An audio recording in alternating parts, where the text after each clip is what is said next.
गुरुर्ब्रह्मा गुरुर्विष्णुः गुरुर्देवो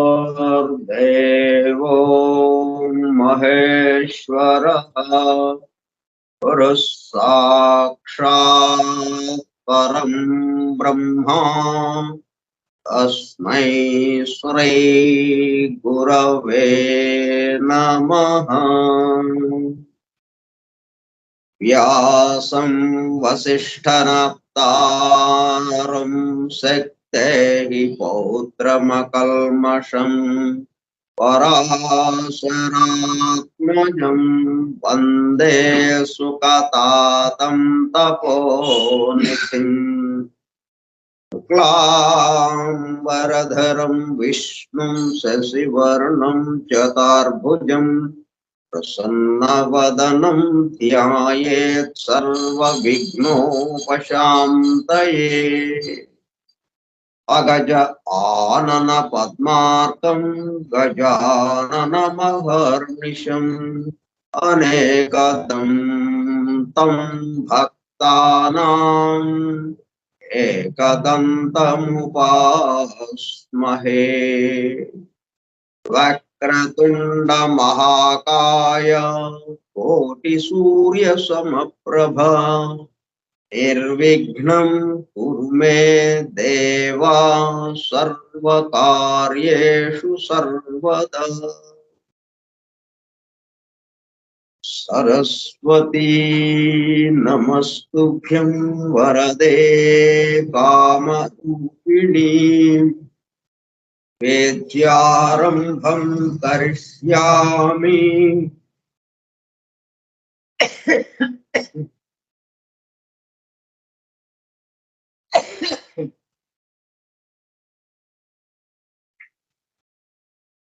सिद्धिर्भवतु मे सदा।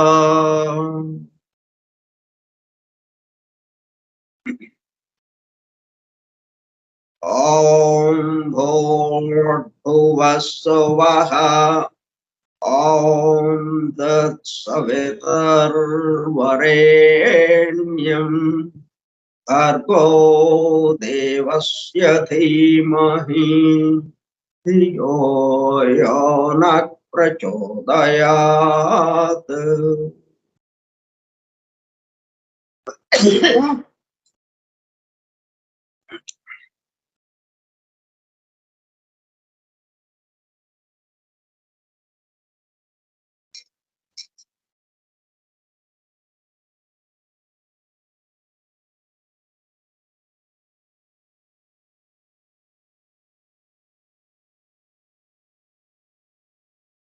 Vasudev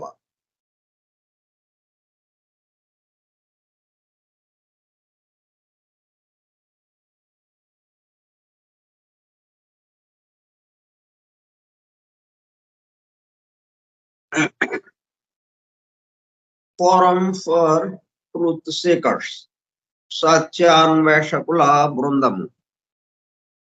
Foundations of Esoteric Philosophy, Nigudha Tattva Shastra Moolam, from the writings of H.P. Blavatsky, arranged with a foreword and notes by E.M.T.H. Hoskins. గ్రంథ పఠనము అధ్యయనము, అవగాహన, ఆత్మదర్శనము కార్యక్రమం. 66వ పాఠము 29/8/2022 సోమవారము సాయంత్రం 4:30 గంటలు. నిగూఢ తత్వశాస్త్ర మూలము స్కైప్ గ్రూప్ లో సుదూర ప్రాంతాలలో ఎవరింట్లో వారు హాయిగా విశ్రాంతి తీసుకుంటూ ఏకకాలంలో ఒకేసారి ఏమి చేస్తున్నాము? వింటున్నాము. ఏమి వింటున్నాము? శాస్త్ర సాంకేతిక రంగములలో ఎంతో వేగముగా పురోగమిస్తున్న ప్రస్తుత కాలంలోని మానవాళి అదే వేగముతో ఆధ్యాత్మిక రంగంలో కూడా పురోగమించుటకు వీలుగా ప్రపంచంలోని అన్ని జాతుల, మతముల పవిత్ర గ్రంథములలో పొడుపు కథల రూపములో అర్థము అయి అవనట్లుగా ఉన్న సృష్టి రహస్యములను బహిర్గతం చేసి మానవాళికి అందించి వాటి అవగాహన ద్వారా ఆత్మదర్శనము పొందుట అను దివ్య ప్రణాళికను అమలు చేయుటకు పరమ గురువులచే ఎన్నుకొనబడిన మేడం హెలెనా పెట్రోవ్నా బ్లవెట్స్కీ తన జీవిత కాలమంతా శ్రమించి తన మాతృభాష కాని ఇంగ్లీషు భాషలో తన ద్వారా అత్యద్భుతముగా మానవాళికి అందింపబడిన Isis unveiled, the secret doctrine, the voice of the silence, the key to theosophy గ్రంథములు అధ్యయనము చేసి వాటిలో ఇవ్వబడిన విషయములు పూర్తిగా అర్థము కాకపోవుటచే అతి నిగూఢములైన సృష్టి రహస్యములు, వాటి మూలము, గ్రంథ హృదయమును చేరు పద్ధతులు తెలుసుకోవాలనే తీవ్ర ఇచ్చగల కొందరు సత్యాన్వేషకులు ఆమె చివరి సంవత్సరాలలో ఆమె వద్దకు చేరి ఆమెతో సంభాషించుచు ప్రశ్న సమాధానము సంవాద రూపంలో ఎన్నో నిగూఢములైన విషయములను మరింత లోతుగా తెలుసుకొని సత్యమును చేరుటకు ప్రయత్నించారు. ఆ ప్రసంగ విశేషాలు అన్నీ వ్రాయబడి తదుపరి transactions of the Blavatsky lodge అనే గ్రంథముగా అందరికీ అందుబాటులోనికి వచ్చినది. తదుపరి వాటిని collected writings of Blavatsky volume 10 లో చేర్చడం జరిగినది. ఆ బృందంలోని ఒక సోదరుడు కమాండర్ రాబర్ట్ బోవెన్ ఆమె వివరించుచుండగా తాను స్వయముగా వ్రాసుకున్న నోట్స్ను ఆమె దేహము విడచుటకు 3 వారముల ముందు ఆమెకు చూపించగా అతను చూపిస్తున్న శ్రద్ధకు మురిసిపోతూ చేసిన కృషిని మెచ్చుకున్నట్లుగా అదే సమయంలో ఆ నోట్స్ కు తన అంగీకారమును తెలుపుతున్నట్లుగా తల ఊపుచూ ఒక చిరునవ్వు నవ్వాను. తదుపరి కాలంలో మరుగున పడిపోయిన ఆ నోట్స్ ను 40 సంవత్సరముల తదుపరి వారి కుమారుడు కెప్టెన్ పిజి బోవెన్ వెలుగులోనికి తీసుకువచ్చి దివ్య జ్ఞాన అధ్యయన పరులకు, భవిష్యత్తు తరాలకు ఎంతో మేలు చేశారు. ప్రథమముగా 1932 సంవత్సరంలో థియోసఫీ ఇన్ ఐర్లాండ్ మ్యాగజైన్ లో ప్రచురింపబడినది. ఆ తదుపరి madam Blavatsky on how to study theosophy అనే పేరుతో చిన్న బుక్లెట్ రూపంలో అందుబాటులోనికి వచ్చినది. అపార జ్ఞాన సంపదతో అలరారుతున్న గ్రంథ సముదాయములో అందించబడిన విషయముల మొత్తమునకు అసలు మూలము ఏమిటి అనే విషయము ఆకలింపు చేసుకొనుటకు ఆ గ్రంథములలోనే అక్కడక్కడ నెంబర్డ్ స్టేట్మెంట్స్ అండ్ ప్రిన్సిపల్స్ ఉదాహరించబడినవని, వాటి ద్వారా మూలము వద్దకు చేరుకోవచ్చునని బ్లవెట్స్కీ తెలిపినారు. దానికి అనుగుణముగానే ఇంగ్లాండ్కు చెందిన EMTH హాస్కిన్స్ అనునామె ఆ నెంబర్డ్ స్టేట్మెంట్స్ అండ్ ప్రిన్సిపల్స్ ను ప్రధానముగా ద సీక్రెట్ డాక్ట్రైన్ నుండి 7 ముఖ్య అంశములను, ఐసిస్ అన్వైల్డ్ నుండి 10 సంక్షిప్త అంశములను సేకరించి ప్రతిదానికి తాను స్వయముగా వ్రాసుకున్న వ్యాఖ్యను జత చేస్తూ foundations of esoteric philosophy from the writings of HP Blavatsky అను పేరుతో గ్రంథముగా కూర్పు చేయడము జరిగినది. వాటితో పాటు కమాండర్ రాబర్ట్ బోవెన్ వ్రాసి బ్లావెట్స్ కి ఆమోదము పొందిన నోట్స్ ను అనుబంధము ఏ కా గ్రంథము చివర చేర్చడం జరిగినది. చివరగా గ్లాసరీ పారిభాషిక పదకోశము అనుబంధము బిగా చేర్చబడినది. ఈ విధముగా దివ్య జ్ఞానమును అధ్యయనము చేయు పద్ధతులు, వాటి ద్వారా మూలమునకు చేరి అనగా సత్యమును చేరి సత్య స్వరూపముగా మారుటకు కావలసిన ప్రేమ పూర్వక సూచనలను తెలుపుతున్న గ్రంథరాజమును పఠిస్తూ అధ్యయనము చేయుచుండగా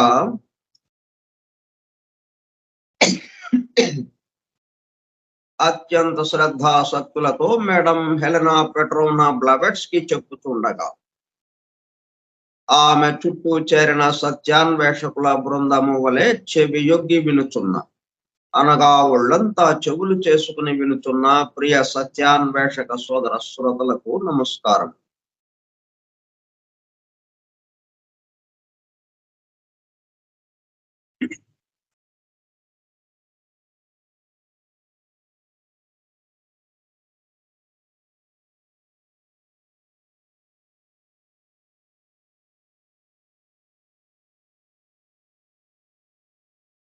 ఎవరు ఎక్కడ ఏది చెప్పుకున్నా ఇవన్నీ కూడా రెండు భాగాల్లోకి వస్తుంది. ఒక భాగము ఈ అనేకానికి సంబంధించి, ఈ అనేకం ఎలాగా వచ్చిందనేది ఏకత్వం నుంచి ఏకత్వము అనేకత్వంగా మారింది అన్నది ఒక విభాగంగా, ఈ అనేకత్వంలో ఉంటూనే ఈ అనేకత్వము ఎట్లాగా ఏంటి అంటూ ఇక్కడిక్కడే తిరుగుతూ ఉండడం అనేది ఒక విభాగంగా ఉంటుంది.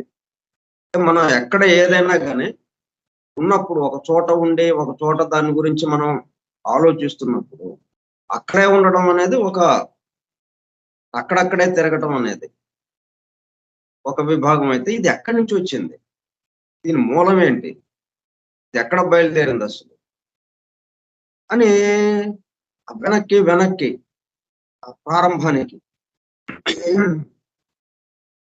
అక్కడికి వెళ్ళటం అనేది ఒక పద్ధతి.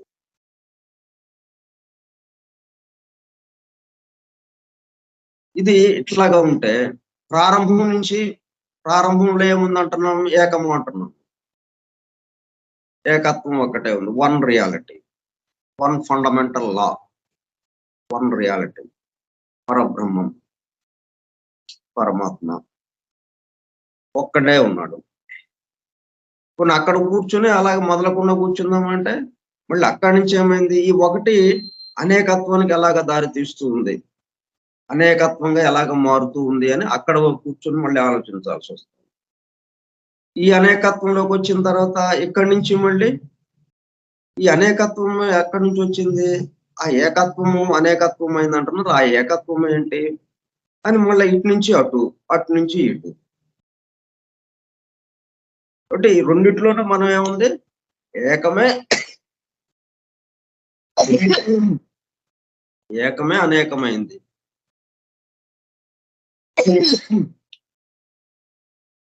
కాబట్టి ఏకంలో ఉన్న ఏకము అన్నప్పుడు ఏంటి, ఈ మొత్తాన్ని కలిపి మనం చూస్తున్నాం. అంతేగాని అనేకము పోయిందని కాదు. ఏకము అంటే ఈ అనేకమంతా కనబడకుండా పోయిందని కాదు అర్థం. జాగ్రత్తగా మనం ఆలోచించాలి, జాగ్రత్తగా పట్టుకోవాలి. ఏకత్వానుభూతి, ఆ పరబ్రహ్మ ఆత్మ దర్శనము, ఇట్లా ఈ మాటలను అన్నప్పుడు ఈ మొత్తం కరిగిపోయి ఇదంతా ఏమి లేకుండా ఒక నిశ్చల స్థితి, ఏమి నిరాకారంగా నిర్గుణంగా అసలు ఏమీ ఇక్కడ లేకుండా అన్నది కాదు, మొత్తము అలాగా ఒకటిగా మారిపోతుంది అంతే. ఇప్పుడు ఏదైతే మనం అనేకమనే గందరగోళ పడుతున్నామో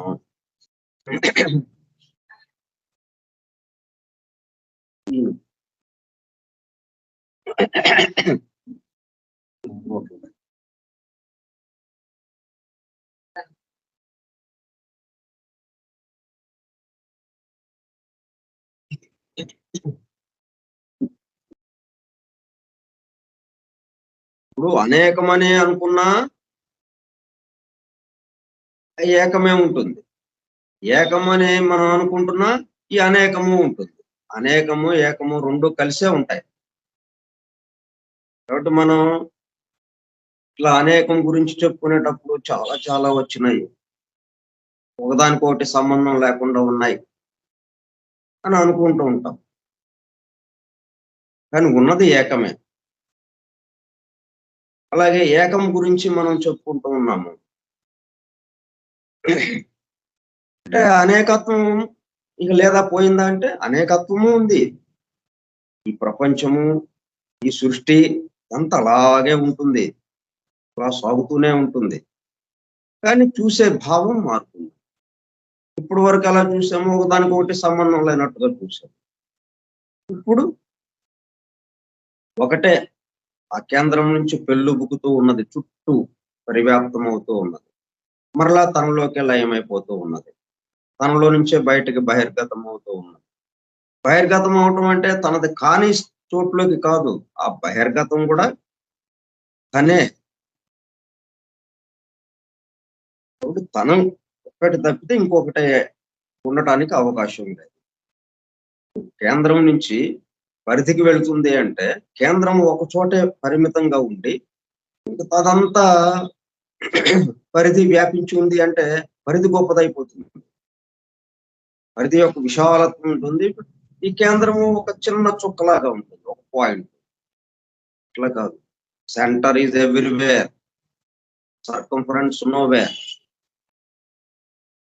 ఉన్నదంతా కేంద్రమే. పరిధి అనేది లేదు. మనం ఇట్లా అనేకత్వంలో ఉన్నప్పుడు అలా అనిపిస్తుంది మనకి. చుట్టూ పరిధి ఉంది. చూసేవాళ్ళం మనం ఒకళ్ళం ఉన్నాం ఇక్కడ. కాబట్టి మన చుట్టూ ఇదంతా చూడబడేది ఉన్నది అన్నట్టుగా అనుకుంటాం. చూసేవాడు, చూడబడేది.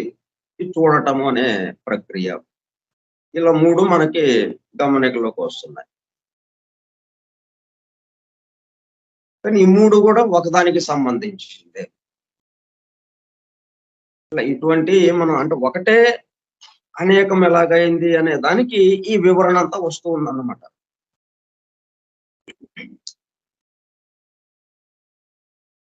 ఇప్పుడు అందుకే మనకి ఈ కాస్మోజెనసిస్ బ్రహ్మాండోత్పత్తి క్రమం అంతా ఎలాగా వచ్చింది అంటే ప్రళయం అప్పుడు ఏకము, ఇంకోటి ఏమీ లేదు కాబట్టి మనకి ఏకము అని అనుకున్నాం అక్కడ ఏమైంది, మనం నిద్రపోయినప్పుడు ఎలాగుందో అటువంటి స్థితి అది.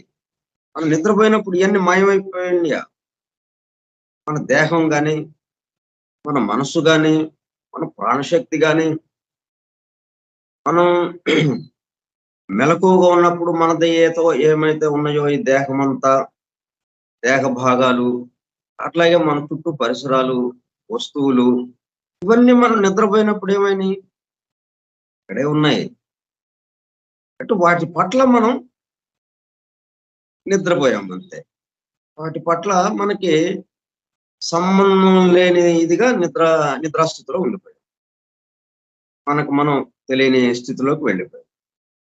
వాళ్ళ మెలకువ రాగానే ఇదంతా యథాతథంగా ఎక్కడే ఉన్నాయి. అట్లాగే సృష్టి ప్రళయంలోకి వెళ్ళినప్పుడు సృష్టి అంతా అలాగే ఉంటుంది. మరలా ప్రళయం నుంచి సృష్టిలోకి వచ్చినప్పుడు సృష్టి ఉన్నట్టు తెలుస్తుంది మనకు. అంతకుముందు లేదన్నట్టుగా అనిపిస్తుంది. లేదన్నట్టు అనిపించడం కూడా ఉండదు.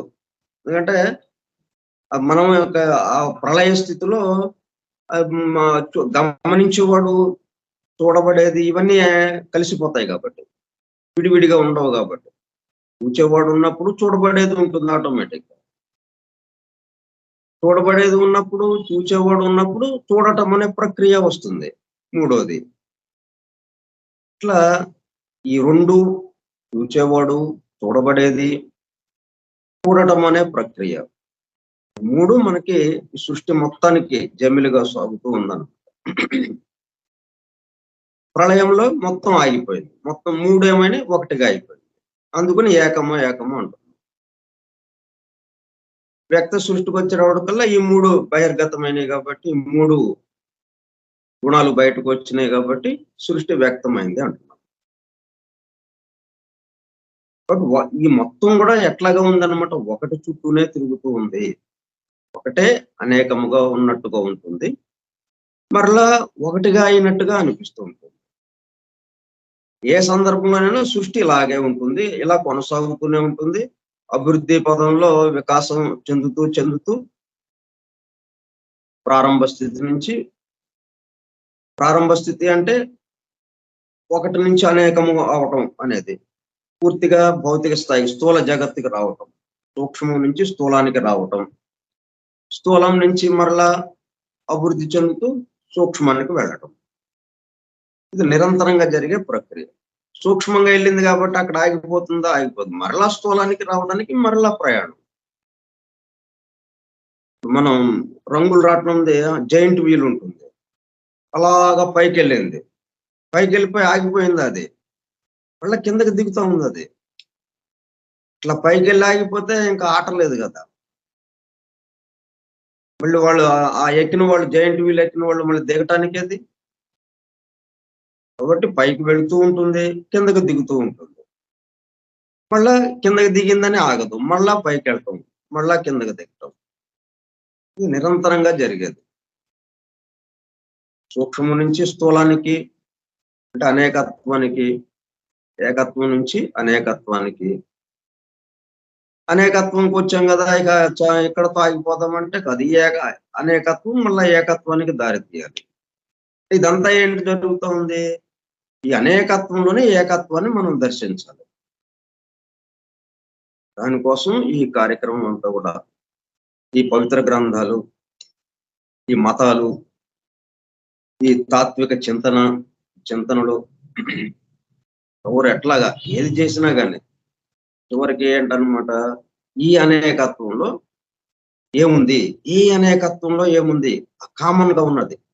మొత్తానికి సంబంధించి ఒకటే అంతఃసూత్రంగా, ఒకటే సూత్రంగా, ఈ మొత్తానికి ఆధారంగా, ఈ మొత్తంలో వ్యాపించి ఉన్నదేంటి ఉన్నదానికే అందరూ ఆలోచనలు చేస్తూ ఉన్నారు. వాటి గురించే మనకి అంతకుముందు 3 వాటిల్లో వచ్చినాయి మనకి. ప్రూవెన్ ఫ్యాక్ట్స్ అని చెప్పి 5 ప్రూవెన్ ఫ్యాక్ట్స్ అని 5 నిర్ధారిత అంశాలు చెప్పుకుంటూ వస్తున్నాం మనం.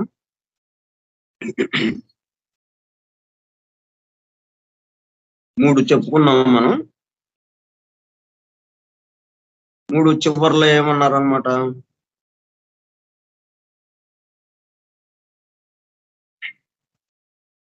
ఈ మొత్తంలో మరి ఎవరికి ప్రాముఖ్యత ఇవ్వడం అనేది, అంటే ఇక్కడ మనకి ఏమవుతుంది, ఎవరో ఒక దేవత ఏంజలిక్ కింగ్డమ్ సంబంధించి ఆ దేవతను మనం ప్రార్థించడం, ఆ దేవతకి శాంతి కలిగిస్తే మనకు కావలసిన కోరికలు తీరుస్తుంది అనుకోవటం, అది ఎంతవరకు సమంజసమో అనేది ఒక ప్రశ్న మనకు వేశారు. ఒక ప్రశ్న మన ముందు ఉంచారు. ఎందుకని ఆ ఏంజల్స్ కూడా ఎక్కడి నుంచి వచ్చారు? వాళ్ళు మానవుల నుంచి. మానవుడు కొన్ని వందల జన్మలు ఆ శిక్షణ పొంది అలా క్రమక్రమంగా వికాసం చెందుతూ, క్రమాభివృద్ధి చెందుతూ ఏంజలిక్ కింగ్డమ్ లోకి వచ్చాడు. ఏంజలిక్ కింగ్డమ్ లోకి వచ్చాడంటే అర్థం ఏంటి? భగవంతుడి యొక్క దైవ కార్యాన్ని నిర్వహించడంలో పూర్తిగా మునిగిపోయి ఉన్నాడు. పూర్తిగా తనకంటూ ఇంకా వేరే పని లేదు. తనకు సొంతం అంటూ ఏమి లేదు. తన జీవితం అంటూ ఇంకేమీ లేదు. తన పనంతా, తన జీవితం అంతా, తన శ్వాస మొత్తం దేనికోసం?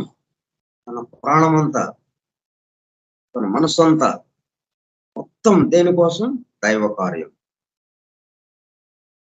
తనకు అప్పజెప్పబడ్డ పనిని తూచా తప్పకుండా నిష్పక్షపాతంగా ధర్మం ప్రకారం చేయవలసిన విధానంగా చేస్తూ ఉండడం. తను చేసే పనంతా దైవ కార్యంగా భావంలోకి వచ్చేసాడు. అదే దేవతలు. ఇదంటే ప్రత్యేకంగా ఇంకేం లేదు.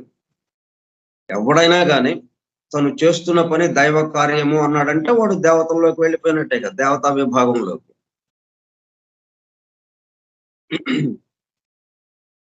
మనం మామూలుగా ఏమనుకుంటున్నాం, మన కోసమని పని చేస్తున్నాం. ఇదంతా పరమాత్మ యొక్క ఆఫీస్ అని కానీ, సృష్టి మొత్తం ఎవరిది? సృష్టి మొత్తం సృష్టికర్తది. కాబట్టి వాడి ఆఫీస్ ఇదంతా మరి.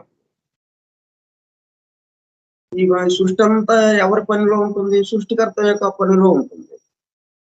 పనిలో ఉంటాం. మనకు అనుకున్నా అనుకోకపోయినా ఆయన యొక్క పనిలోనే మనం పనులు చేస్తూ వచ్చాం. మనం అన్ని స్థితులు దాటి ఖనిజ వర్గు, అంతకు ముందు 3 వర్గులు దాటి, ఖనిజ వర్గు దాటి, వృక్ష వర్గు దాటి, జంతు వర్గు దాటి, మానవ వర్గులో మనం ఉన్నాం ప్రస్తుతం. మనకి మనం ఆలోచించుకుంటే ఇది కూడా దాటి మనం ముందుకు వెళ్తూ ఉండాలి. ఈ కార్యక్రమం అంతా, ఈ అభివృద్ధి అంతా మరి దేనికి అంటే ఆయన యొక్క పని అది. ఆయన ప్లాను, ఆయన ప్రణాళిక, ఆ దివ్య ప్రణాళిక ఇది. ఆ ప్రణాళికలో భాగంగా మనందరం పనులు చేస్తున్నాం. ఆయన యొక్క సంకల్పం అమలు చేయుట కొరకు, ఆయన యొక్క సంకల్పం నెరవేరుట కొరకు. మొత్తం ఏంటి? సృష్టి అంతా సృష్టికర్త యొక్క సంకల్పం నెరవేరటానికే. కాబట్టి సృష్టిలో ఉన్న వాళ్ళందరూ ఏంటి చేస్తున్నారు? ఆయన సంకల్పం నెరవేర్చడానికే కదా.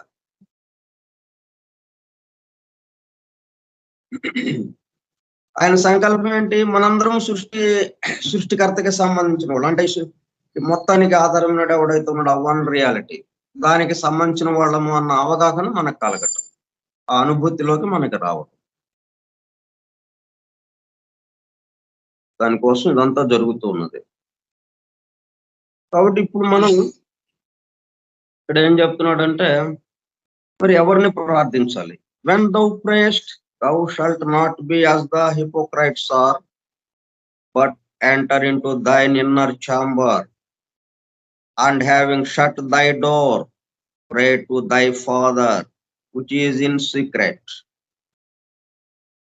మనకి కొత్త నిబంధన గ్రంథం అంటే బైబిల్ 2 భాగాలుగా ఉంది. పాత నిబంధన గ్రంథం, కొత్త నిబంధన గ్రంథం ఉంది. కొత్త నిబంధన గ్రంథంలో మత్తయి సువార్తలో ఇది ఉందన్నమాట. Enter into దైన్ inner chamber. బయట చూడమాకండి. ఇన్నర్ ఛాంబర్, లోపలికి వెళ్ళండి. గర్భాలయంలోకి వెళ్ళండి. గర్భాలయం ఎక్కడుంది? మీలోనే. ఆ ఇన్నర్ ఛాంబర్ లోకి వెళ్ళండి. దీనికి అనుగుణంగానే మనకి పిరమిడ్ కట్టింది. కింగ్ ఛాంబర్, క్వీన్ ఛాంబర్ అని.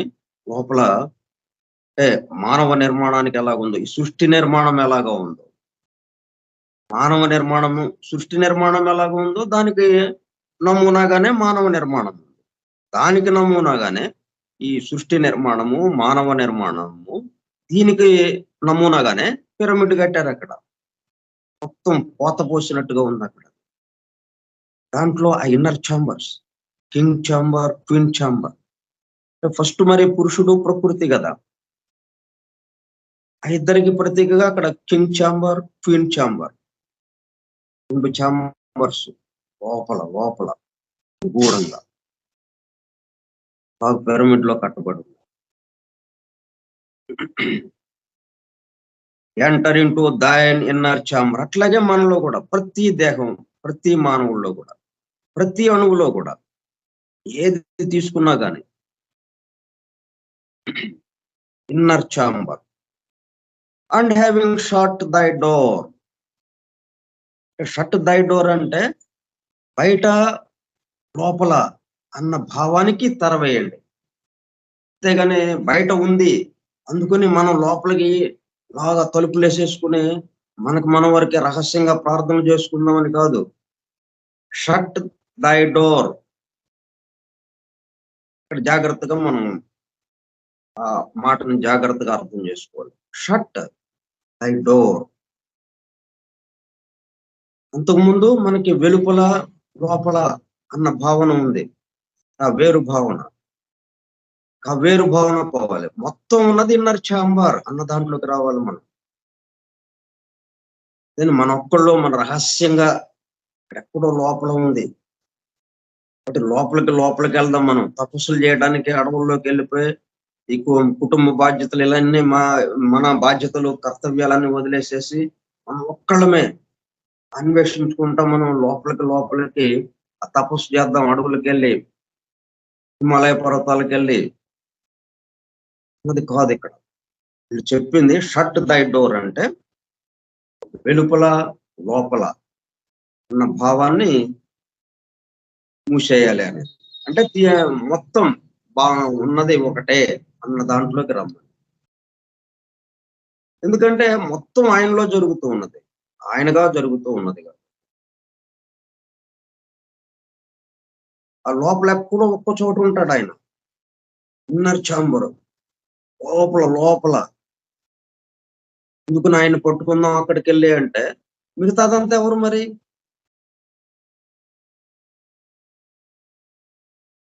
మిగతాదంతా ఎవరో, ఈయన ఒక్కడే అక్కడెక్కడో కూర్చున్నాడు అంటే మరి ఎట్లా కుదురుతుంది అది?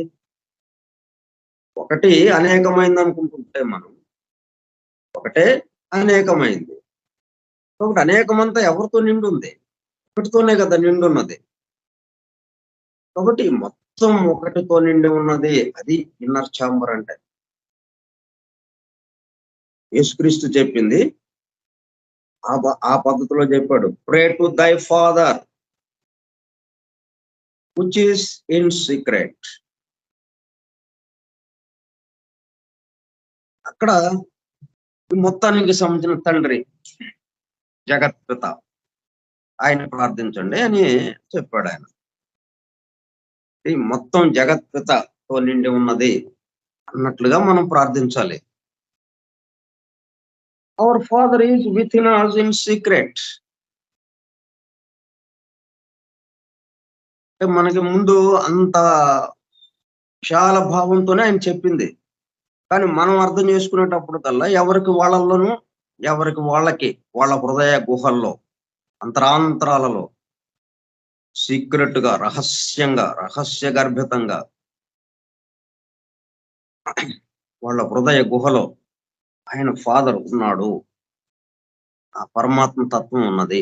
Hour seventh principle in the inner chamber of our soul perception. The kingdom of God and of heaven is within us. మళ్ళీ ఇక్కడికి వచ్చినప్పటికల్లా చూడండి, the kingdom of God and of heaven, ఆ దైవ సామ్రాజ్యం ఎక్కడ ఉంది? Is within us.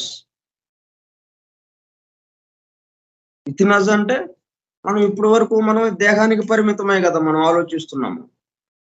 ఇప్పుడు సమస్త సృష్టికి అంటే వ్యక్త సృష్టి 4వ భాగం, మొత్తం 4 భాగాలు అనుకుంటే మనం వాక్కు బయటకు ఎలాగ వస్తుందో, సృష్టి ఎలాగా బయటకు వచ్చిందో, సృష్టి ఎలా వ్యక్తమైందో, అదే నమూనాలో మనం వాక్కు కూడా బయటకు వస్తూ ఉంది. నా నోటి నుంచి నేను పలికిన మాట ఏదైతే ఉందో అది వైఖరి వాక్కు, చివరి భాగం. ఇంకా 3 భాగాలు అంతకు ముందు స్థితుల్లో ఉన్నాయి. అవి పరాపశ్యంతి మధ్యమ స్థితుల్లో. ఆ 3 స్థితులు దాటి 4వ స్థితి అయినటువంటి వైఖరిలోకి మనకి తెలిసేటట్టుగా వచ్చింది. మిగతాయి లేవా అంటే మరి మనకు తెలియట్లేదు, అంతే తప్పితే దాని పట్ల మనం మేల్కాంచలేదు కాబట్టి అది మనకు తెలియలేదు. ఈ ఒక్క వైఖరి పట్ల మనం మేల్కాంచాం కాబట్టి ఇది తెలుస్తుంది. మనకి ఏదైనా తెలుస్తుందండి అంటే అంతవరకు మేలుకున్నాం మనం, అంతవరకు వికాసం చెందాం, అంతవరకు వెలుగుపడింది. మన దగ్గర ఉన్న టార్చ్ లైట్ వేస్తే ఎంతవరకు పడింది? మనకు తెలిసినంత. ఎంతవరకు పడిందో వెలుగు అంతవరకు మనకు తెలిసిందని. మనకి తెలిసింది ఎంత అనంటే వెలుగు పడినంత మేరకు.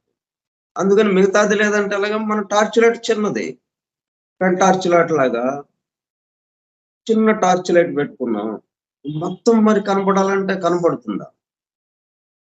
అందుకని మళ్ళీ ఇక్కడి నుంచి ఇంకొంచెం ముందుకి ఫోకస్ చేస్తున్నాం, మళ్ళీ ముందుకు వెళ్తున్నాం. అలాగా క్రమక్రమంగా అభివృద్ధి చెందుతూ ఒక్కొక్క అడుగు ముందుకు వెళ్తూ ఇలాగా చేస్తున్నాం.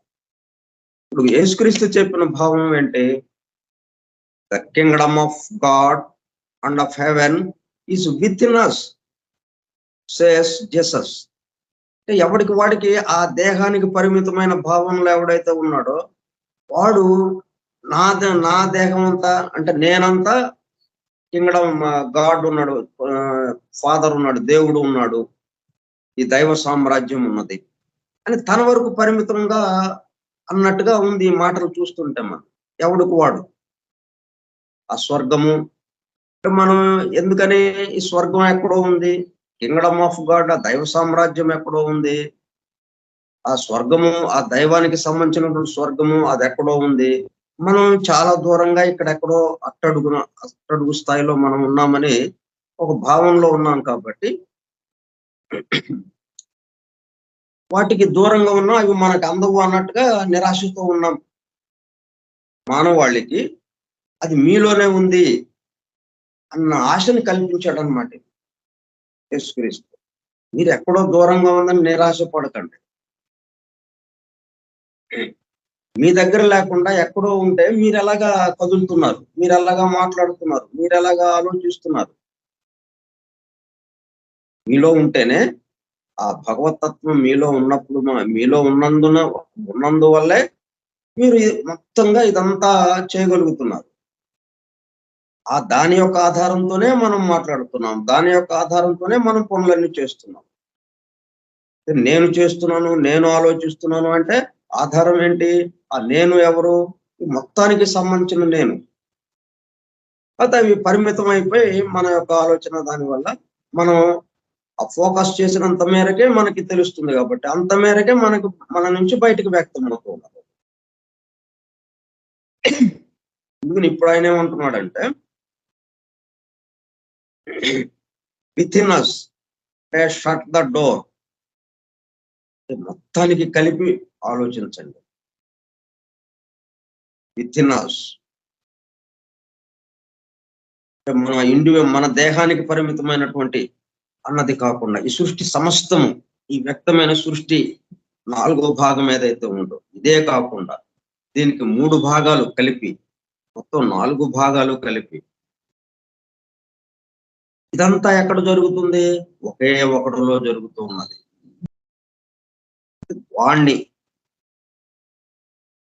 వాడిలో ఇది జరుగుతూ ఉన్నది. విత్ అంటే వాడిలో వాడిగా జరుగుతూ ఉన్నది. ఇట్లాగా విశాల భావంతో సమస్తము ఆయనతో నిండి ఉన్నది అన్న భావన తీసుకురావడానికి జీసస్ ప్రబోధించాడు. అందుకనే నాట్ అవుట్ సైడ్ అన్నాడు. Within us, not outside. Outside అనేది లేదు అని చెప్పడం కోసం, అవుట్ సైడ్, ఇన్సైడ్ అన్న దాని నుంచి బయటపడటానికి ఈ మాదిరిగా చెప్పాడు. ఇట్లా మనం 3వ దాంట్లో ప్రూవెన్ ఫ్యాక్ట్స్ లో ఆ విధంగా చెప్పుకుంటూ వచ్చాం.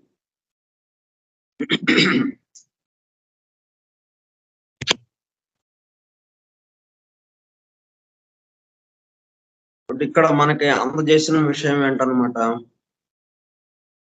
అనేకత్వంలో ఉండి అనేక విషయాలు మాట్లాడుకుంటున్నా, ఇది ఎలాగ వచ్చిందని ఇదంతా అనుకుంటున్నా, ఇది ఏకత్వానికి సంబంధించినదే అన్నది. ఏకత్వమే అనేకత్వంగా మారింది, ఏకమే అనేకమైనది. అది గుర్తుపెట్టుకోవాలి. కాబట్టి సమస్తము బయట లోపల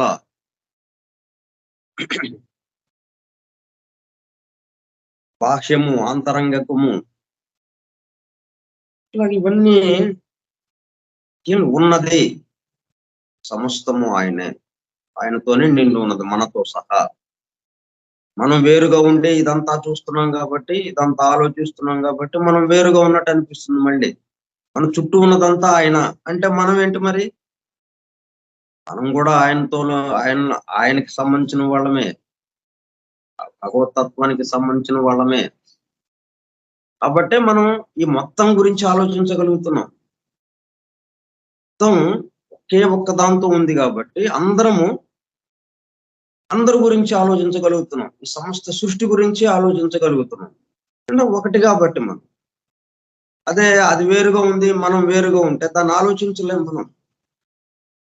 మనం ఏదైనా ఒక దాని గురించి మనం ఆలోచిస్తున్నాము, చెప్పుకుంటున్నాము అంటే అది వాడిలోనూ ఉండాలి, ఆ చెప్పుకునే విషయంలోనూ ఉండాలి, మనం చెప్పే వాడిలోనూ ఉండాలి. ఇద్దరిలోనూ కామన్ గా ఆ విషయం ఉంటేనే, కామన్ గా ఇద్దరిని కలిపేది ఒక శక్తి అక్కడ ఉంటేనే అప్పుడు అది మనకి చెప్పుకుంటాము, అర్థమవుతుంది. అంతేనా? అది అసలు పూర్తిగా సంబంధం లేనిది. మనం అసలు పూర్తిగా ఇంకో వేరే దానిగా ఉన్నాము. మన ఇద్దరి పొసగదది. దాని గురించి మనం చెప్పుకోవడం అనే ప్రశ్నే రాదు. మనం ఇట్లా ఇయన్నీ ఈ పవిత్ర గ్రంథాలు, ఇట్లా తాత్విక చింతన, తపస్సులు, ఇన్ని రకాలు. వీటికి తోడు భౌతికవాదములు ఒక పక్కన. ఈ స్థూల జగత్తే నిజము అని, సూక్ష్మం అన్నది లేదని, ఈ మొత్తాన్ని నడిపేవాడు ఒకడున్నాడు అని, అట్లాగా అదంతా లేదు అని నిరీశ్వరవాదం గురించి చెప్పేవాళ్ళు కొంతమంది. ఇట్లా రకరకాలుగా. ఏదేమైనప్పటికీ అందరిలోను కామన్‌గా ఒకటి ఉంది గాబట్టి, అందరిని కలుపుతున్నది ఒకటి ఉంది గాబట్టి, పూలదండని 100 పూలున్నా గాని, ఆ 100 పూలని కలుపుతూ ఒక దారం ఉంది. దారము వాటన్నిటిని కలుపుతూ ఉంది. కాబట్టి ఈ పూలన్నీ కలిపి పూల దండ అయినది. ఈ పూలు ఒకటికొకటి మాట్లాడుకుంటున్నాయి. ఎందుకంటే దీని ఆధారంతో, దారం యొక్క ఆధారంతో ఈ పూలదండలు ఒక చోట చేరి చక్కగా మాట్లాడుకుంటున్నాయి. ఇట్లాగే మనందరము పూలదండలోని పూలు వలె మనందరం చేరామిక్కడ. అందరిని కలుపుతూ దారం.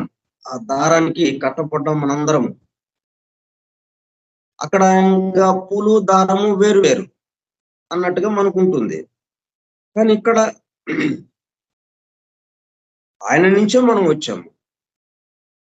ఆయనే ఇట్లా ఈ రూపం తీసుకున్నాడు.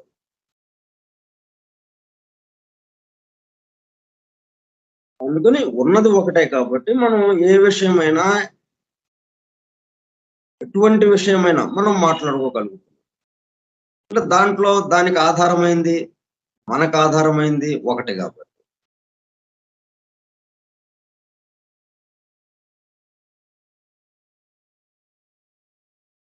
కాబట్టి మనం ఒక అంటే ఇక్కడ ఏమవుతుందంటే మనం ప్రస్తుతం సమకాలీన ప్రపంచంలో అంటే మనకన్నా ఎక్కువ శక్తిగా అతీంద్రియ శక్తులు ఉన్నవాళ్ళు ఇలాగా ఉండేటప్పటికల్లా వాళ్ళని మనం ప్రార్థించి మన కష్టం నుంచి వాడు గట్టెక్కిస్తాడు అన్నట్టుగా వాళ్ళని దేవతా స్థానంలో కూర్చోబెట్టి వాళ్ళకి మనం పూజ చేసి, ప్రార్థన చేసి ఇలాగా మనం జరుగుతూ ఉన్నది. అంటే మనం పరిమితం చేస్తున్నాం ఇక్కడ. ఈ మొత్తాన్ని నడిపేవాడిని మర్చిపోయి, ఆ దేవతా రూపంలో ఉన్నవాడు ఎవడైతే ఉన్నాడో, వాడే మనంగా ఉన్నాం. ఈ సృష్టిగా ఉన్నాడు. ఈ సమస్తము నిండి ఉన్నాడు అన్నది మర్చిపోయి, దాని వరకే పరిమితం అవుతున్నాం మనం. అట్లా పరిమితం కావద్దు అని చెప్తున్నారు తప్పితే, మీరు పూజలు ఇట్లాగ చేయొద్దు అని అంటలేదు. చేయండి. ఒక దేవతా ప్రతిమను పెట్టుకోండి. కానీ ఆ దేవతా ప్రతిమ దేనికి సంకేతం? సమస్త సృష్టికి ఉన్న ఏకత్వము ఒకడు ఎవడైతే ఉన్నాడో వాడికి సంకేతంగా అక్కడ పెట్టుకోండి. దీపం వెలిగించామంటే అర్థం ఏంటి? మొత్తానికి ఉన్న ఒకే ఒక వెలుగుకి ప్రతిరూపంగా, దానికి సంకేతంగా, మొత్తం ఒక వెలుగు ఉన్నది అనే దానికి సంకేతంగా మనం దీపం వెలిగిస్తున్నాం ఇక్కడ. ఇట్లా సంకేతమయంగా చేసుకుంటూ మొత్తానికి సంబంధించిన వాడిని ఈ చిన్న రూపంలోకి తెచ్చుకున్నాం మనం. ఎందుకంటే మన యొక్క మన ఆలోచన పరిమితమైనది. అంత విశాలంగా మనం గ్రహించలేము. మన మనసు అంతగా వెళ్ళలేదు. కాబట్టి మనకి తగ్గట్టుగా మనం పరిమితమైన దానికి తగిన విధంగా మనం ఒక చిన్న రూపాన్ని తయారు చేసుకున్నాం. ఓకే. ఒక దేవతా ప్రతిమను తయారు చేసుకోండి. పూజ చేసుకోండి. కానీ ఎలాగా? మొత్తానికి సంబంధించిన వాడి యొక్క ప్రతిరూపం ఇది. సమస్త సృష్టి ఈ చిన్న రూపంలో ఉంది ఈ ప్రతిమలో. ఒక దేవాలయంలో ఒక విగ్రహం ఉంది. ఆ విగ్రహం మొత్తం దానికి నమూనా ఇది. సమస్త సృష్టి, వ్యక్తమైన సృష్టి, అవ్యక్తమైన సృష్టి మొత్తానికి కలిపినటువంటి ఒకే ఒకడెవడున్నాడో వన్ రియాలిటీ, వాడి యొక్క నమూనా ఇక్కడ ఇది. వాడిని మనం గ్రహించడానికి మనం దాన్ని పట్టుకోలేం కాబట్టి, నది సముద్రాన్ని పట్టుకోలేదు కదా!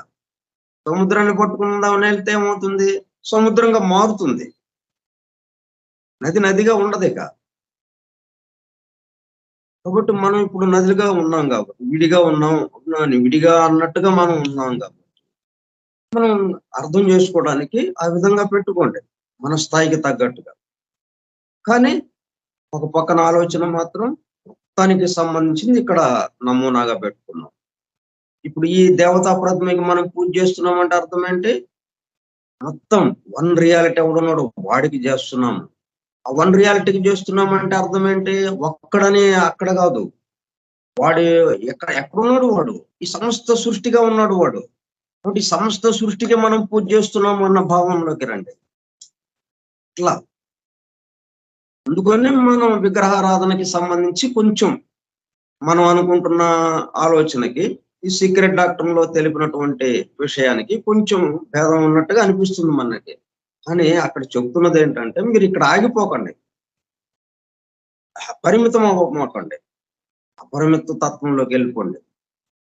మొత్తానికి సంబంధించిన వాడికి మనం చేస్తున్నాం. మొత్తానికి సంబంధించిన వాడికి చేస్తున్నాం అంటే అర్థం ఏంటి? సమస్త సృష్టి వాడుగా ఉన్నాడు కాబట్టి ఈ సృష్టికి బాహ్యంగా పూజ చేస్తాము, మళ్ళా బయటకు వచ్చి బాహ్యంగా మనం ఈ రూపాలన్నీ ఆయనగా భావించుకుంటూ ఆయనకే ఇప్పుడు ఎట్లాగైతే మనం షోడశ ఉపచార పూజ చేసాము, 16 రకాల ఉపచారాలతో ఆ విగ్రహానికి మనం పూజ చేసాం ఎంతో భక్తి శ్రద్ధలతో. అదే భక్తి శ్రద్ధలతో ఆ 16 ఉపచారాలు మన చుట్టూ ఉన్న వాళ్ళకి బయటకు వచ్చి అలాగా చేయండి. ఇట్లా చెప్తున్నారు అనమాట. మొత్తానికి సంబంధించిన ఇదిగా మీరు విశాలత్వంలోకి వెళ్ళిపోండి, పరిమితం అవ్వకుండా. అంటే ఇక్కడతో ఆగిపోవద్దు, మీతో ఆగిపోవద్దు. ఇలా అటువంటి భావనలు కొన్ని ఇక్కడ మనకు అందించారు. ఇదంతా ఎలాగా మార్పులు వస్తాయంటే ఈ క్రమాభివృద్ధిలో ఒక దివ్య ప్రణాళిక ప్రకారం జరుగుతూ ఉన్నది. కాకపోతే మానవుడి దగ్గరకు వచ్చేటప్పుడు కల్లా కొంచెం ఆలస్యం అవుతూ ఉంది. ఎందుకంటే జంతు స్థితి దాకా అవి ప్రకృతే తను చేయబట్టుకుని నడిపించుకుంటా వచ్చింది. కాబట్టి అవి ఒక క్రమ పద్ధతిలో, ఆలస్యం లేదు, తొందర లేదు అన్నట్టుగా ఒక క్రమ పద్ధతిలో రావాల్సిన విధంగా గబగబా వచ్చేసినాయి. ఒక స్థితి నుంచి ఇంకో స్థితికి, ఒక స్థితి నుంచి ఇంకో స్థితికి, ఇంకో స్థితి నుంచి ఇంకా ఉన్నతమైన స్థితికి వచ్చి జంతు స్థితి దాకా వచ్చింది. మానవ స్థితికి వచ్చినప్పుడు కల్లా కొంత స్వేచ్ఛ ఇవ్వబడింది. ప్రకృతి తన చేతిని వదిలిపెట్టింది. పెద్దవాడిగా అయ్యావు, ఇక నువ్వే ఆలోచించుకో అన్నట్టుగా. ఇక్కడేమైంది? మనం ఒక్కళ్ళమే అన్నట్టుగా అయిపోయిందన్న. అందువల్ల కొంత గందరగోళం ఏర్పడుతుంది. ఆ గందరగోళాన్ని తీయటానికే, ఆ గందరగోళం నుంచి మనల్ని బయట వేయటానికే ఉన్న అమరికని మనం ముందుంచుతున్నారు. ఇక్కడ మానవ స్థితికి వచ్చినప్పటికల్లా మనకేంటన్నమాట, మనసు వికసించింది, ఆలోచన పెరిగింది, గ్రహించే శక్తి పెరిగింది. కాబట్టి ఇప్పుడు ఏం చేస్తున్నారనమాట, దీనికి అనుగుణంగా ఈ సృష్టి యొక్క మొత్తం అమరిక, సృష్టి ఎలాగా ఒకటి నుంచి అనేకమైంది, ఈ అనేకంలోనే ఏకత్వాన్ని దర్శించడం ఎలాగా, ఏ పద్ధతిలో ఇదంతా తయారవుతూ ఉన్నది, సృష్టి అంతా ఎలా నిర్మాణం అవుతుంది, ఎలా అభివృద్ధిలోకి వెళుతూ ఉంది, ఏ విధంగా జరుగుతూ ఉన్నది, ఇదంతా ఎక్కడ జరుగుతుంది, ఎవరిలో జరుగుతుంది, ఇంతమంది ఉన్నారా, ఇన్ని రకాలుగా మనకు కనిపిస్తున్నాయన్నీ కూడా మనకి ఒక చెరువు మీద సూర్యుడి యొక్క బింబం ప్రతిబింబించి ఆ అలలగా చిన్న చిన్న అలలుగా కదులుతుంటాయి. నీరు కదులుతుంటే కొన్ని వందల సూర్యులు ఉన్నట్టుగా మనకు అనిపిస్తుంది, ప్రకాశిస్తూ. పైన ఉన్నది ఒక్కడే, కానీ వాడు ఇక్కడ అలలుగా వచ్చేటప్పటికల్లా వందలు వందలు వేలు ఉన్నట్టుగా అనిపిస్తుంది. ఉన్నది ఒకే సూర్యుడు అయినప్పుడు. అలాగే ఈ స్థూల జగత్ అనేటప్పటికల్లా స్థితి భేదం చేత ఈ మాదిరిగా అనిపిస్తుంది మనకి ముందు. అప్పుడు మనం ఏం చేయాలి? పైకి చూడాలి. పైకి చూస్తే ఒకటే ఉన్నాడు అక్కడ. వాడి యొక్క ప్రతిబింబాలే 1000, వందలు వందలు. ఆ భావంలోకి మనం రావడం కోసం ఇవన్నీ మనకు అందుబాటులో ఉంచారు. ఇవన్నీ అందుబాటులోకి రావాలంటే మనకేంటంటే నెమ్మదిగా మనం చేస్తున్న పనులు మనకి మరి ఎందుకు ఇట్లాగా మనం ఎలాగ రాగలుగుతాము ఇట్లాగా అంటే మనం ఆ దైవ కార్యం చేస్తున్నాం కాబట్టి. మనకి తెలుసో తెలియకో మనం అనుకున్నా అనుకోకపోయినా పని చేస్తున్నాం కాబట్టి దానికి ఫలితం ఉంటుంది కదా! ఎవరు పని చేస్తున్నాం? దైవం పని.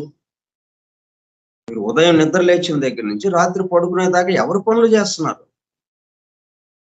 ఎవ్వడినడిగినా నా పనండి.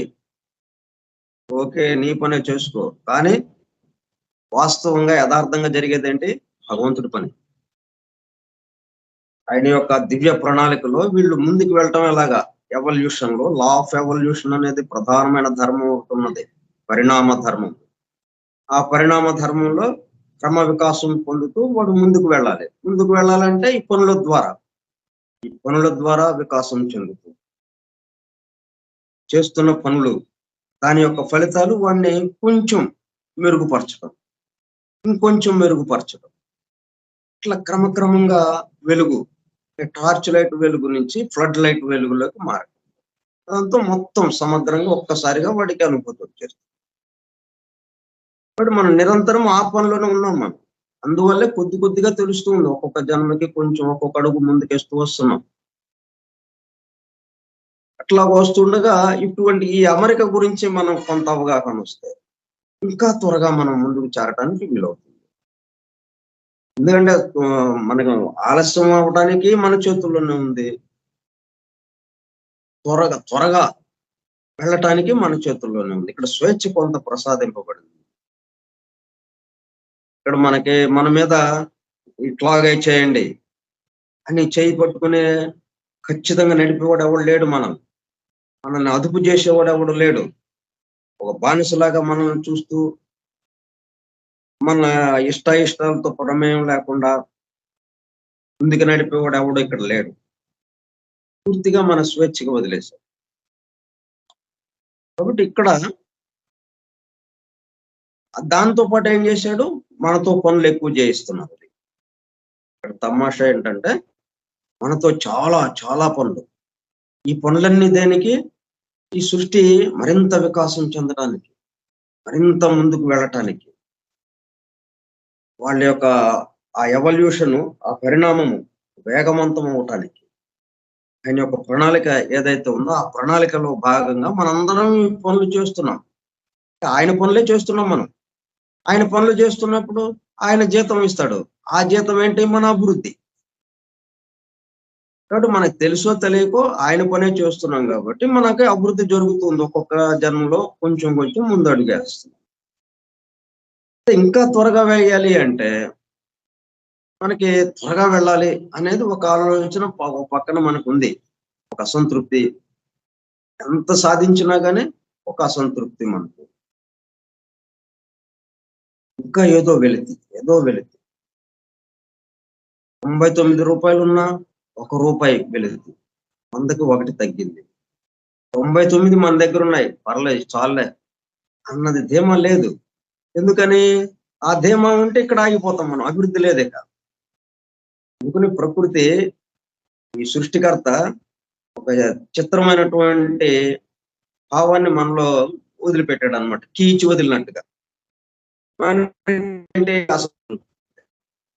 ఎప్పుడు మరి అసంతృప్తి పోతుంది? ఎప్పుడు పోతుంది? పూర్తి సంతృప్తిగా ఎప్పుడు ఉంటాం? అంటే ఇది మొత్తం ఈ అవగాహన ఏర్పడింది. సమస్తము ఒకటే. ఒకటే అనేకముగా ఉన్నదిక్కడ. అనేకమని మనం అనుకుంటున్నప్పటికీ ఇదంతా ఆయనతో నిండి ఉన్నది అన్న భావన మనకు వచ్చినప్పుడు అప్పుడు సంతృప్తి వస్తుంది. అది వచ్చేదాకా ఎన్ని జన్మలైనా పట్టణం అసంతృప్తి. ఎంత మొత్తం ఈ ప్రపంచం మొత్తానికి చక్రవర్తి అయిన గ్రహాలు 14 లోకాలకి చక్రవర్తులయ్యారు. మనదేంటి? పురాణ కథలన్నీ ఏంటి? 14 లోకాలకి చక్రవర్తులయ్యారు. దేవతలు మొత్తాన్ని మడిచిపెట్టేశారు అక్కడ. రాక్షసులు మరి. ఏది? అసంతృప్తి.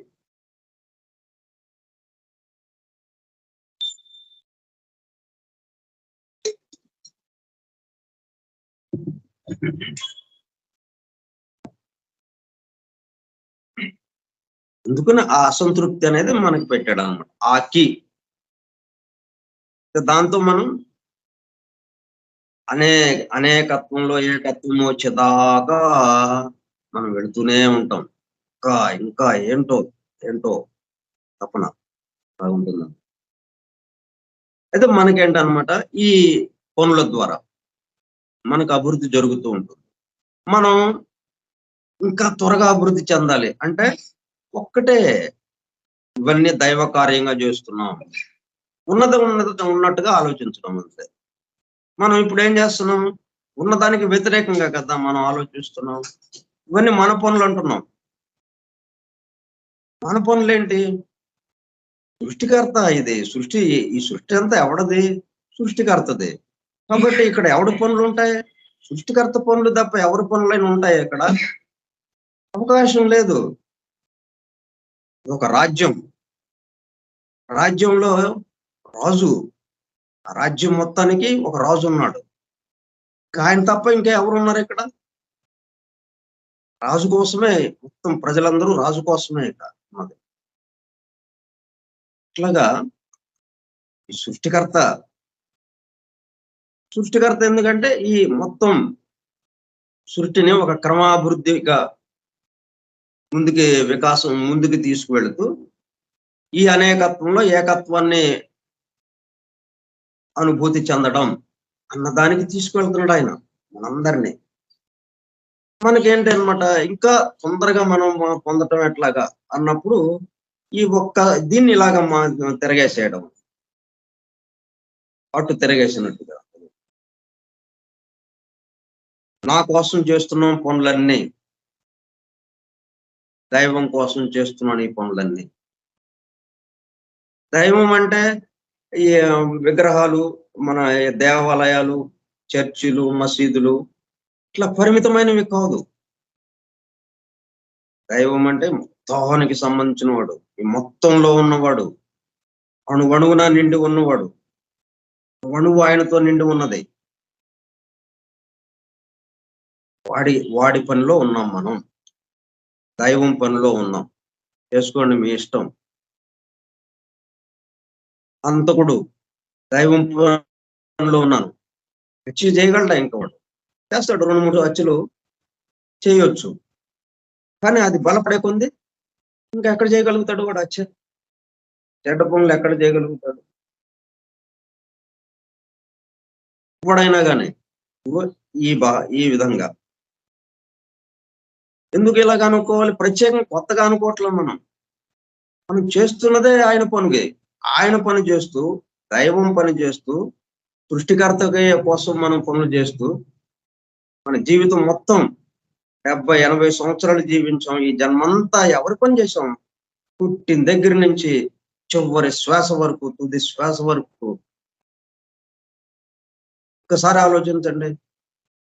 ఎవరి పని చేసాం? సృష్టికర్త పని చేసాం. అంత అయిపోయింది. ఒక క్షణం ఉన్నదంతా ఆ అనుభూతిలోకి వెళ్ళిపోతుంది. దానికి ఇదడ్డు వస్తుంది. ఏది? ఈ విగ్రహారాధన అంటే పరిమితమైనటువంటి విగ్రహారాధన ఆడటం రావటంలా. ఆ విగ్రహంలో పరిమితంగా మనం ఆ విగ్రహాన్ని పరిమితం చేసుకుని, ఈ దేవత ఇది ఇంతే, దీనికి పోటీగా ఇంకొక దేవత, వీళ్ళిద్దరిలో ఎవరు గొప్పవాళ్ళు, ఇలాగా మనం ఇట్లా మూఢ విశ్వాసాలని, పిచ్చి పిచ్చి ఆలోచనలు ఇలాగ వచ్చేస్తుంటాయి మనకి. అందుకని మీరు జాగ్రత్తగా ఆలోచించి ఈ సమస్త సృష్టికి సంబంధించి, సమస్త విశ్వానికి, ఈ పరమాత్మకి, వీటన్నిటిని దృష్టిలో పెట్టుకుని ఆ చిన్న విగ్రహాన్ని చూడండి. మీరు అట్లాగే పూజ చేయండి దానికి. మీ కోరికలు కోరండి దానికి. మీ కోరికలు చెప్పండి, మీ బాధలు చెప్పండి. ఆ బాధల నుంచి మమ్మల్ని బయట వేయండి అని ప్రార్థించండి. కానీ ఎదురుగా ఉన్నది ఎవరు? మొత్తానికి సంబంధించిన వాడు. మొత్తం చిన్న నమూనాగా మనం అక్కడ పెట్టుకున్నాం అన్నది రావాలి. ఇట్లా చేసుకోండి. ఇప్పుడు ఇంకా త్వరగా మనం ఆ ఏకత్వానుభూతిలోకి వెళ్ళడానికి అవకాశం ఉంటుంది. ఇప్పుడు మనం ఎందుకని రావటం లేదు? పూజలు చేసినా ఎందుకని పరిమితం అయిపోయాం మనం. మనల్ని మనమే పరిమితం చేసుకుంటూ, మనకొచ్చిన 2, 3 కష్టాలకి సంబంధించి దాని నుంచి బయటపడటానికి ఇంకొక పరిమితంగా అయినటువంటి ఒక విగ్రహాన్ని తయారు చేసుకొని దాన్ని మనం పూజ చేస్తున్నాము అని ఇట్లాగా ఉంటుంది ఈ పద్ధతి. అంటే దీన్ని ఇట్లాగా ఆలోచించండి. వ్యవస్థని మనం మార్చడం అంటలేదు. వ్యవస్థను మనం ఎక్కడ ఏమీ తప్పుపట్టాల్సిన పని లేదు. ఎక్కడ ఎవరు ఏది చేస్తున్నా గాని తప్పుపట్టే పని లేదు. ఎందుకంటే అందరం అదే పనిలో ఉన్నాం. ఒకడి పనిలోనే ఉన్నాము. అక్కడికి రండి. వాస్తవంగా అదే కదా! యథార్థంగా మనం చేస్తున్నది అదే కదా! మీరు యథార్థంగా మీరు ఒకటి చేస్తూ మనం ఇంకోటి అనుకుంటున్నాం పొరపాటు పడి. ఆ పొరపాటును సరిదిద్దుకోండి. అది ఎందుకని పొరపాటని తెలిసింది మనకి? ఇదిగో ఈ అమరిక, ఈ సృష్టి యొక్క అమరిక, కూర్పు మనకి ఇప్పుడు అవగతమైంది. సీక్రెట్ డాక్టర్ నుంచి. ఎందుకంటే అంతకుముందు పవిత్ర గ్రంథాల్లో ఉంది ఇదే విషయము. కానీ పొడుపు కథల రూపంలో ఉంది. అంది అందనట్టుగా ఉంది. అవి కావాలంటే గురువు దగ్గర శుశ్రూష చేసి, వాడి జీవితం అంతా అక్కడ ఉంటే గాని ఆ రహస్యాలను వాడికి అందజేయట్లేదు శిష్యుడికి. మళ్ళీ వాడు అదే పనిగా వాడి దగ్గరకొచ్చిన వాడికి వాడిని పరీక్షించి వాడితో ఎట్లా సేవలు చేస్తున్నాడో చూసుకొని వాడికి తర్వాత అందజేస్తున్నారు. అట్లా లిమిటెడ్‌గా అయిపోయిందది. అందుకని ఇప్పుడేం చేశారనమాట మొత్తం షట్ ద డోర్ అని అన్నాడే. Shut the door. అంటే షట్ ద డోర్ అని అక్కడ అంటం అంటే ఓపెన్ ద డోర్ అన్నట్టుగా అనమాట అది. అక్కడ మనం అర్థం చేసుకోవాల్సింది ఏంటంటే ఓపెన్ మొత్తం ఒక్కటి ఉన్నది. ఎలాగున్నది? ఇదిగో ఈ బ్రహ్మాండోత్పత్తి క్రమం ఈ విధంగా జరుగుతూ ఉన్నది. తర్వాత యాంథ్రోపోజెనసిస్ ఆ బ్రహ్మాండోత్పత్తి స్థూలానికి వచ్చిన తర్వాత అక్కడి నుంచి మరలా మానవ ఉత్పత్తి. ఈ మానవుడి నుంచి మరలా దేవతలు, బ్రహ్మ ఇంకట్లాగా పరమాత్మ అవుతుంది. ఒక సర్కిల్ లాగా, ఒక వలయం లాగా. ఈ విధంగా ఇది అమరిక, ఇది కూర్పు అని మన ముందు బాహాటంగా పెట్టారు. దానివల్ల మనం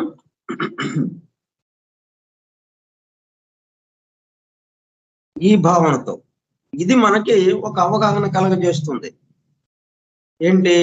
మొత్తానికి విశ్వభావన మనకు కలగజేస్తుంది. అందుకని దాని యొక్క లక్ష్యాల్లో ఒకటేమన్నారు? విశ్వమానవ సౌభ్రాతృం అన్నారు. విశ్వమానవ సౌభ్రాతృం అంటే ఉత్తిన అంటే సరిపోతుందా? ఒకడికొకడికి మనకి సంబంధాలే లేవు. అందరము అనేకముగా ఉన్నాము. ఒకళ్ళకొకళ్ళకి సంబంధం లేదు. అటువంటిది అందరిని కలిపి మనం తోడబుట్టిన వాళ్ళం, ఒకే కడుపులో నుంచి వచ్చిన వాళ్ళం, మన యొక్క తల్లిదండ్రులు ఒకళ్ళే. జగత్పిత, జగన్మాతలు ఒకళ్ళే. ఒకళ్ళ నుంచే మనందరం వచ్చాము అనుకోమంటే మరి ఎట్లా అనుకుంటాం? ఎవరికి తెలియజేయాలి మనం. ఈ విశ్వమానవ సౌభ్రాతృ అనే అనుకోక ముందు కూడా మనం విశ్వమానవ సౌభ్రాతృమే. మనందరి యొక్క తల్లిదండ్రులు ఎవరికి వాళ్ళకి తల్లిదండ్రులు ఉన్నారు. వాళ్ళకి వెనక్కి వెళ్తే వాళ్ళ తల్లిదండ్రులు. అలా వెనక్కి వెళ్తే ఒక్క చోట ఆగిపోయాం. ఇంకా ఆ తర్వాత వాళ్ళకి తల్లిదండ్రులు లేరు. వీళ్ళే అందరికీ తల్లిదండ్రులు. మొత్తానికి కలిపి జగన్మాతాపితలు. దాన్నే మనం దీంట్లో ఏం చెప్పాం?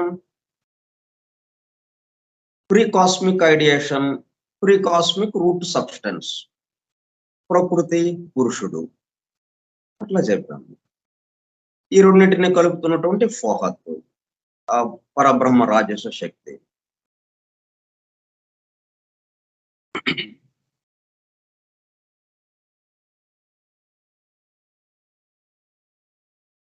ఈ అమెరికా కూర్పు ద్వారా ఈ మాదిరిగా మనం ఆయన ప్రార్థించాలి. ఇన్నర్ ఛాంబర్ అంటే అది. ఇన్నర్ ఛాంబర్ అంటే మీ దేహంతో పరిమితమైనటువంటి ఆలోచనలంతా మీరు ఆ దేహానికే పరిమితం అవుతూ ఆ దేహం లోపల ఎతకడం కాదు. ఇంకా చిన్నదైపోతుంది. దేహమే చిన్నది. మొత్తం విషయంలో దేహము చిన్నది. ఆ చిన్న దాంట్లో ఇంకా చిన్నది ఎక్కడో లోపల ఉందని ఎదుగుతున్నాము. ఇంకా చిన్నదైపోవట్లా మనకి. ఇంకా దూరం పెరుగుతుంది. ఇంకా దూరం పెరుగుతుంది. దూరం పెరగటం కోసం కాదు ఇది. ఈ ఆత్మ విద్య, బ్రహ్మ విద్య దూరం పెరగటం కోసం కాదు. దూరం లేదు ఇక. మొత్తం అంటే దానికోసం. ఇట్లా మనకి 5 ప్రూవెన్ ఫ్యాక్ట్స్ అని ఒక క్రమపాయి. అంటే ఇవన్నీ ఈ పద్ధతిలో మనం ఎట్లాగా ఆలోచించాలి ఏంటి అని మనకు ముందే ఒక అభిప్రాయం ఏర్పాటు చేసుకోవటానికి, ఒక దృక్పథం ఏర్పాటు చేసుకుని అప్పుడు మనం సీక్రెట్ డాక్టర్ని పేజీ బై పేజీ చక్కగా చదువుకున్న వరుసగా.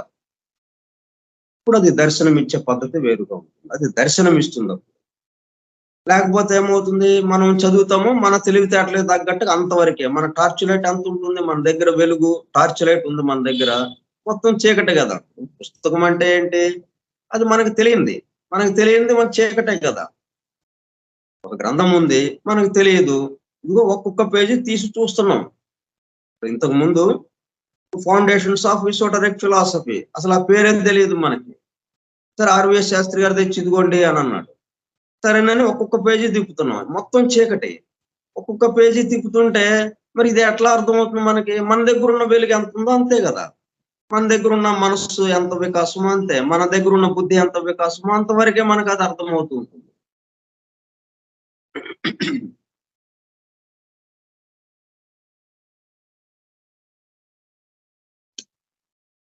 కాబట్టి మనం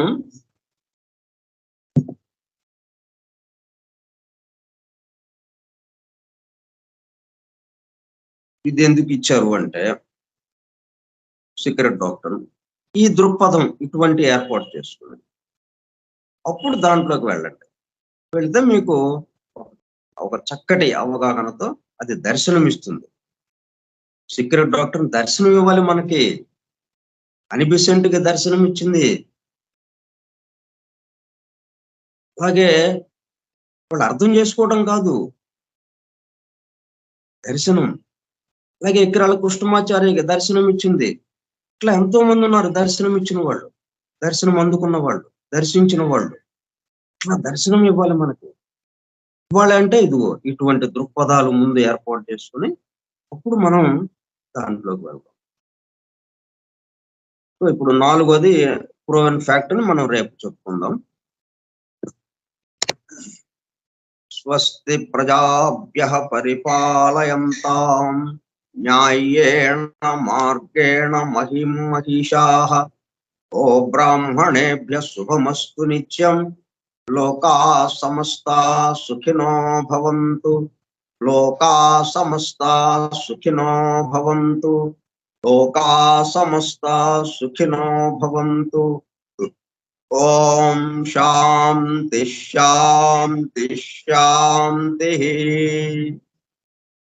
ఓపికగా ఉన్నటువంటి సత్యాన్వేషక సోదర బృందానికి ధన్యవాదాలు. Thank you all. Thank you sir.